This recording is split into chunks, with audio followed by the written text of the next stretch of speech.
দেখতে পাচ্ছ আমরা রামের মন্দির আছি। তো রামের মন্দির আমি আর পলাশ ঘুরতে চলে এসেছি। এই যে দেখতে পাচ্ছ রামের মন্দিরে, খুব নামকরা মন্দির, খুব জাগ্রত। তো এখানটায় আমাদের সামনে একটা প্রোগ্রাম আছে, তা এই জন্য স্পেসটা আমরা দেখতে এসেছি। চারিদিকে দেখতে পাচ্ছ কত সুন্দর মাঠ, ওখানে একটা ভাই বসে আছে।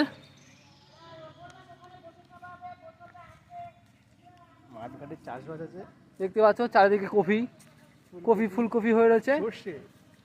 এদিকে আছে লাল শাক, সুন্দর সর্ষে বাগান। কোথায় এই তো সর্ষে বাগান সামনে। আর এটা হচ্ছে রামের মন্দিরে ঢোকার রাস্তা। দেখতে পাচ্ছ চারিদিকটা কত সুন্দর। এই যে আমি সাইকেল নিয়ে এসেছি, আর এই যে আমাদের পলাশ ভাই গাড়ি নিয়ে চলে এসছে। এই যে মন্দিরের সাইডটা,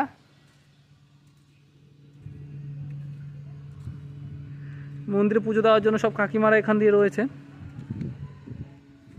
চারিদিকে সর্ষে বাগান, ওই পেছন দিয়ে জমি রয়েছে, জমিতে সব ফসল রয়েছে।